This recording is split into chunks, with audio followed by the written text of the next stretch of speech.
Hi folks, welcome back to Philosophy with Eddie. Today we're going to be looking at the mind-body-soul problem. We're going to be thinking about how does the mind, the body, and if it exists, the soul, link to who we are and what we are. We're going to be considering thoughts from Plato, Aristotle, Aquinas, Descartes, Ryle, Dawkins, Skinner and Hick, as well as a couple of others. We're going to be thinking from three schools of thought: dualism, monism and materialism. Now the big questions are: am I my body? So is my identity, who I am, entirely physical within my body? Am I my mind? Am I this consciousness, this entity which creates me? And if I am either of them, how do my mind and body connect and interact with each other? These are the big questions that we are going to be thinking about. First off, we're going to have a look at dualism, and particularly Plato's belief in a form of dualism. Plato determines between soul and body.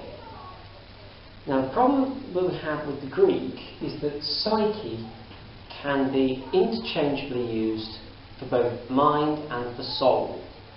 So it can be quite difficult to work out exactly what's going on with some of this ancient Greek literature. However, working with this ambiguity, we can establish that Plato did believe in a separate body and soul, or mind.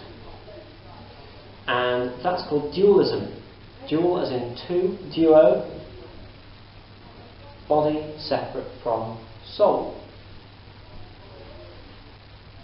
Now the suggestion is they're separate from each other. The body is material, it's from the world of objects and appearances.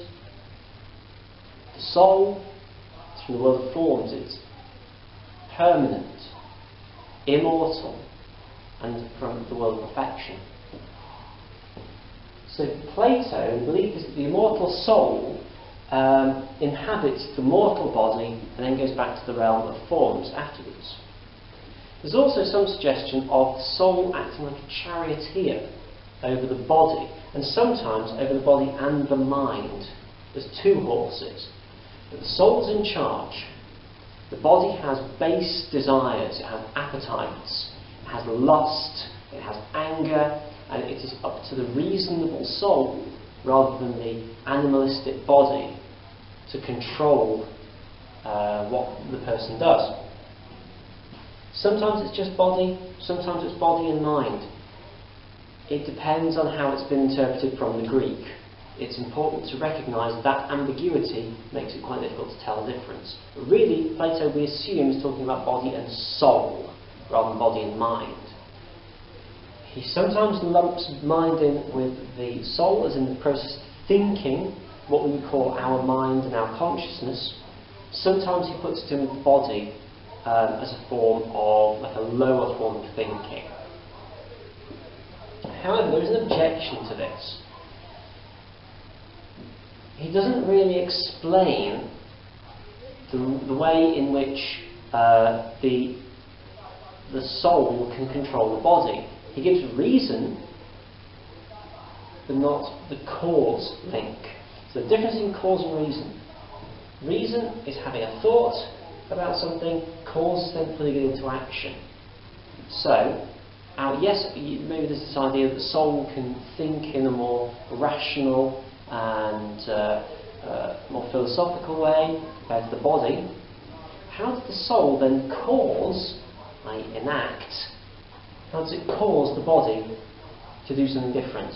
Does the soul sort of act the body like a puppet, or do the two meet in a different way? And this isn't really covered. However, Descartes, in his Cartesian dualism, tried to address this problem a little further. René Descartes is really the father of substance dualism, the idea that the mind, the body, are two separate substances. He's also the father of Cartesian dualism. Cartesian from Descartes. A French philosopher, a rationalist, who's from a period where rationalism was very much in favour. So he's really following on from Plato here. And he worked out rationally that cogito ergo sum. I think, therefore I am. The idea being, you can doubt all of your senses. You could be dreaming. You could even be being tricked by an evil demon into thinking that you had a body. But the one thing that you cannot disprove is that you are thinking. You can disprove everything else, potentially, or at least you can call it into doubt. You can doubt everything else, but you cannot doubt the fact you're thinking. Therefore, a mind has to be thinking. Now, that mind could be thinking, but you might not have a body. You could doubt you have a body, and therefore the two must be separate from each other. So, from the evil demon thought experiment, he believes that the mind and the body must be truly separate. Now, he used the term mind rather than soul, but as a Christian, he did believe that the mind was linked into the soul. There's a little gland in the brain called the pineal gland, and this is where Descartes thought he could explain the link between body and soul. He thought that body and soul connected to each other in the pineal gland. It's kind of up this part of your head. Science, unfortunately, has proven that to be completely false. However, the idea of a separate mind and body still is attractive, particularly to those who are religious, because it could be that this immortal soul is that which is causing the mind, and the body is mortal. However, Gilbert Ryle calls this a category error, to claim that there is a separate mind within the body. He claims that really the mind is just a function of the body. It would be like going to a university and being shown, here's the library, here are the buildings, here's the accommodation, here's the campus, and saying, okay, but where's the university? All of those things are the university. There isn't a separate category for university and all of these buildings. In the same way there isn't a separate category for mind, mind is part of the body. So he called this a category error. Nonetheless, I think therefore I am is very powerful and has endured because people do see it as being logical and rationally well thought out in his book Meditations. For some philosophers, dualism is unsatisfying. It doesn't explain why there would be a link between body and mind and or soul. It seems to be that although it's sort of common sense as an idea, it relies on this division, this link, and that's a complexity.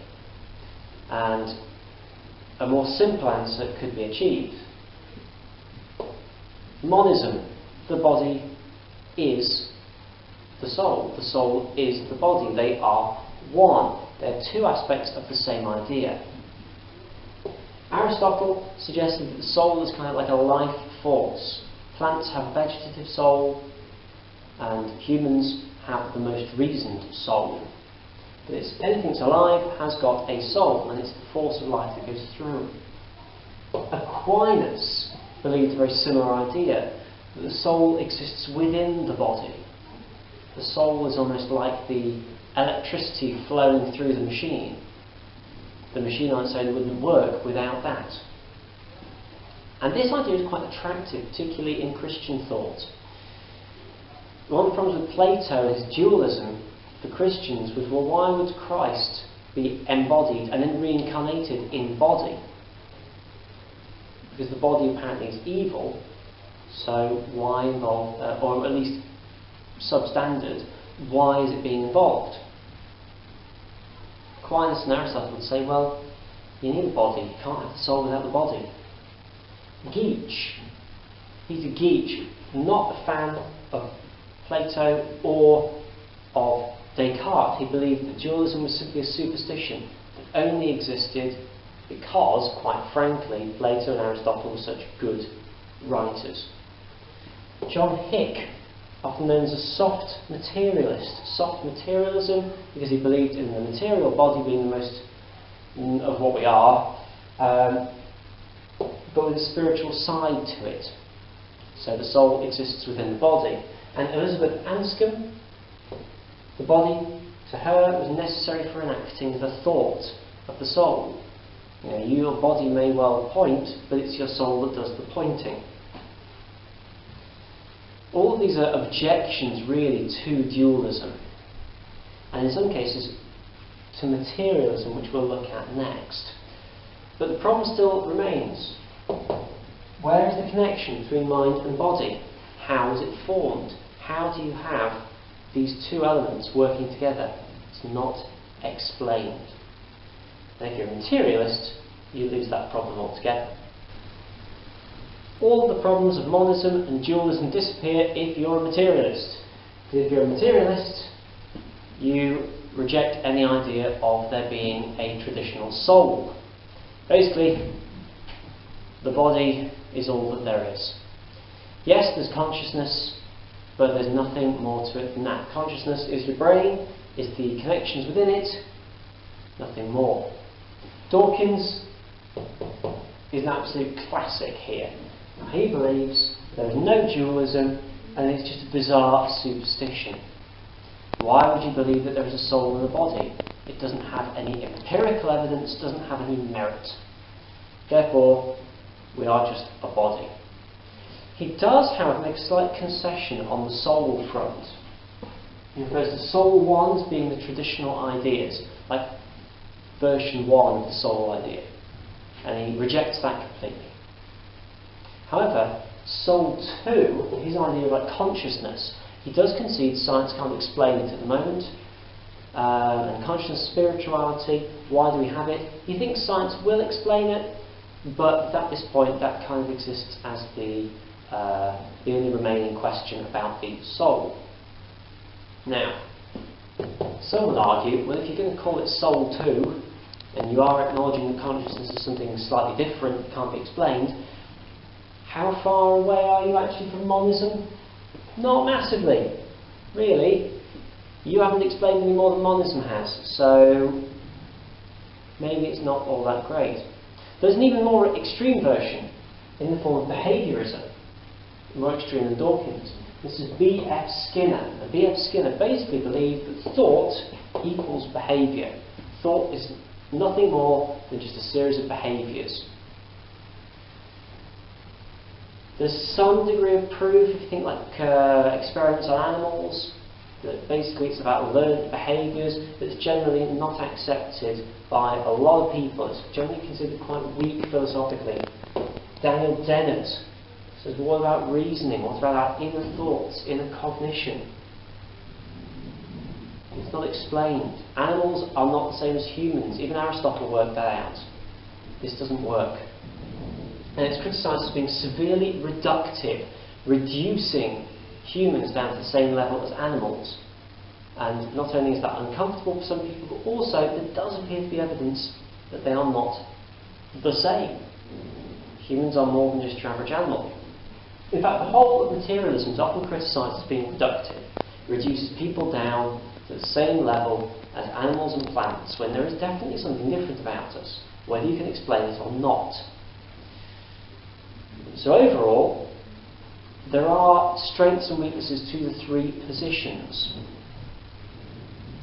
Some believe in the dualism, the mind and the body being separate. Monism, mind and body connected but different things. Materialism is just one thing. No mind, body distinction, just the body. So there we go. That is the mind, body, soul problem in a nutshell. If you've got any questions, then of course let me know. And thanks for watching. See you next time.